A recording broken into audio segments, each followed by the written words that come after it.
The Elizabethans were great adventurers, and never more so than in the kitchen, where they experimented with exotic foods from the New World. In addition to spices from the Far East, they had a wide variety of native ingredients, some of which we wouldn't even consider as food today. And they mixed and matched them to give a wonderful range of dishes. But some of their recipes carried a health warning. All foods were thought to have qualities, or humours, that could have an immediate effect on the personality as well as the stomach. The humours were an ancient Greek idea, but were still very much in vogue with Elizabethan doctors and scholars. Lamb's flesh is moist and phlegmatic, wherefore it is not all the best for old men, except they be melancholy of complexion. Pigeons are hot and moist, wherefore they are not good for those that be choleric or inclined to any fevers, but to they that be phlegmatic or pure melancholy, they are very wholesome and easily digested. From the 1580s, new cookery books began to appear, which mixed the ancient recipes with the more modern ones. Gervase Markham's The English Housewife lists 148 recipes, with everything from roast cow's udder to puff pastry. At Kentwell Hall in Suffolk, every year they recreate a slice of Tudor life. Using original recipes, they faithfully reproduce the tastes and flavours of the time. Caroline Yeldham is preparing one of the more unusual dishes. This is a roasted peacock that's going to be dressed in its skin to be served.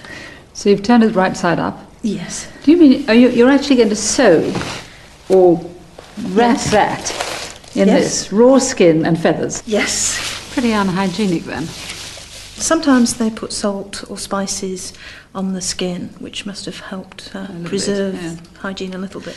In fact, preservation must have been a huge problem because there was no refrigeration or... The cellars get pretty cold, especially in winter. But no, most stuff was eaten fresh. There's quite a lot of salting of meat and some pickling. What about pies? And I imagine the crust itself must help.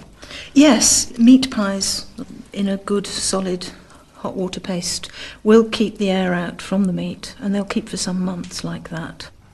OK, Caroline, I will leave you to fight the beast. Good luck. Thank you.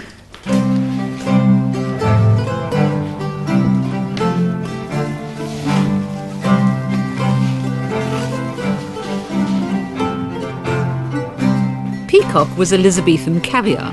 It was only served to important guests like the Queen. She had a habit of dropping in on the landed gentry with her court of perhaps 200 people, and they'd stay until they'd eaten everything in sight.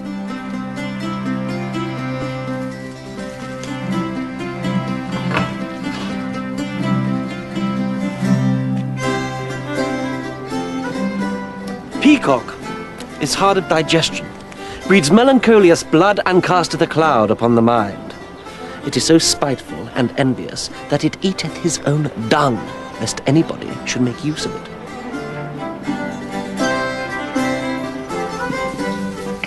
And with your roast peacock, you might have enjoyed a spicy prune sauce. Now it goes on the fire to simmer until the prunes are nice and soft and squishy. It's a sweet little pot. It's got 3 legs. Yes, they're called posnets, and... Like a witch's pot. I wouldn't know. And it's quite a heavy little thing, isn't it? And good base, I imagine. Yes. That protects the food from burning from the heat of the fire. And this does get very warm, doesn't it? You can keep something hot for a long time just on the side. It's wonderful. It's a really nice cooker. I'd like to use it.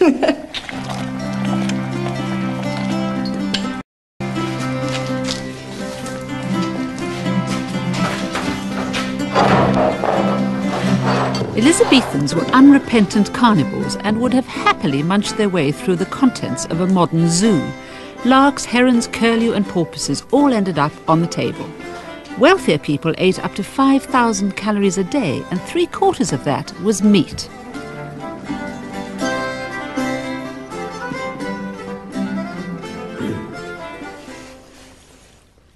If the stomach is stuffed with too much drink or meat, that the liver, which is the fire under the pot, is suppressed, these impediments doth follow. The tongue is deprived of his office to speak. The wit or senses be dull. The head is light and doth ache and is full of fantasies. Brevity and shortness of life doth follow.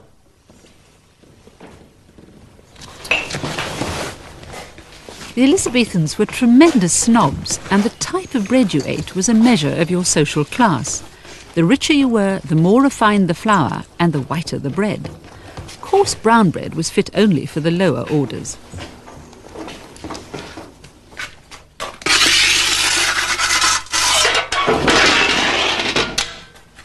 The wealthy might use brown bread as a trencher or plate, throwing it away at the end of the meal.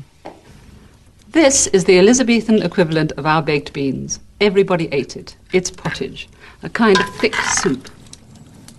It was made of carrots, cabbage, beans, or whatever vegetables there were to hand, plus a bit of bacon or perhaps some game poached from the local landowner. In hard times, such as the early 1590s, when there had been several poor harvests in a row, this pottage would have been very thin indeed. And because grain was in such short supply, bread had to be made out of chestnuts, peas, or acorns. Meanwhile, wealthy Elizabethans were developing a taste for sugar, which was bad news for their teeth. Sugar was so expensive that blackened teeth became a status symbol. They even had little sugar plates.